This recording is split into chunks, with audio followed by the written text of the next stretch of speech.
ජපානය පිළිබඳ අලුත් දේවල්, ලස්සන දේවල් අපිත් එක්ක කතා බහ කරන නිසා අද අපි මැදිරියත් අපිට පොඩි ඉංගියක් දෙනවා මොනව පිළිබඳ කතා බහ කරන්න සූදානම් වෙන කියලා. අපි කියමුකෝ අද මොනවද කතා බහ කරන්නේ? ඔව් අද ඇත්තටම අපි කතා කරන්න බලාපොරොත්තු වෙන ජපානයේ සෑහෙන ඉතිහාසයක් තියෙන මැටි කලාව ගැන. ඒ මැටි සංස්කෘතිය ඒ සංස්කෘතිය ලෝක ප්‍රසිද්ධ පෝසෙලින් කලාවක් බවට පත් වුණේ කොහොමද කියන එකයි.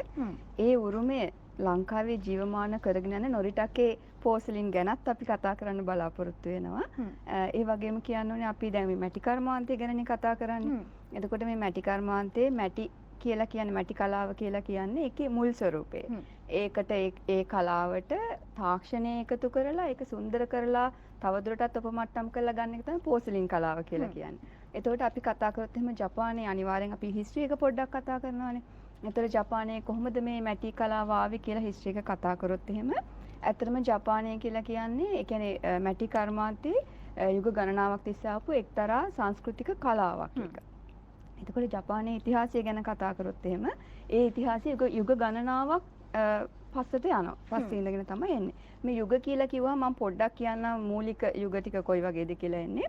දැන් අපි කතා කරනවා ජෝමුන් යුගය කියලා එනවා. ඊට පස්සේ යයොයි යුගය කියලා එනවා.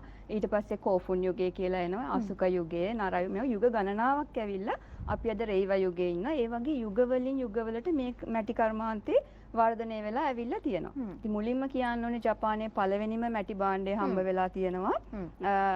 ජෝමුන් කියන යුගයෙන්. එතකොට ඒ ජෝමුන් යුගයේ හම්බෙච්ච මැටි භාණ්ඩ වලට ශිකිදොකි කියලා කියනවා. ඒ ශිකිදොකි කියලා කියන ඒවා ගොඩක් වෙලාවට අපිට දකින්න පුළුවන් වෙයි. කඹ ආශ්‍රිත තමයි නිර්මාණ සිද්ධ කියන ඩිසයින් කරන්නේ මැටි එක කඹ වලින්. කඹ වලින්. ඒකට හේතුවක් තියෙනවා ගොඩක් රට මේ ජෝමුන් කියන යුගයේ ජෝමුන් කියන නම. ජෝ කියන්නේ කඹ සහ මොන් කියන්නේ සලකුණ කියන අදහස.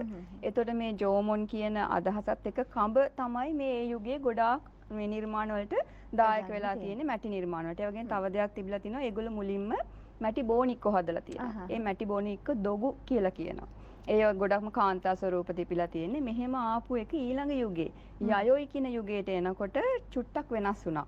මොකද අරක මුලින්ම ඇති වුණාට පස්සේ යයොයි යුගය කියන්නේ ජපානයේ ගොවිතැන ආරම්භ වෙච්ච යුගයක්.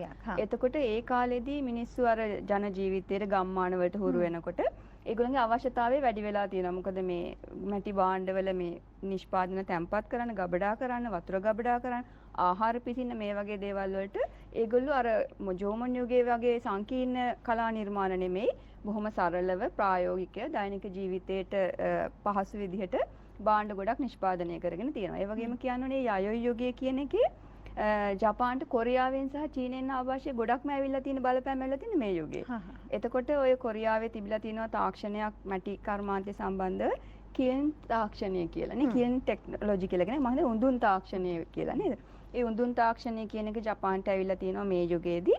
ඒ වගේම චීන ජාතිකයන්ගේ කලාවත් එකතු වෙලා ඒ දෙකම එකතු වෙලා තමයි මේ යුගයේදී ඉස්සරහට ඇවිල්ලා තියෙන්නේ. ඊට පස්සේ ආපු යුගයේ කොෆුන් කියන යුගයේදී තව විශේෂ දෙයක් සිද්ධ වෙලා තියෙනවා. ඒ කොරියාවේ වෙන බලපෑම වෙන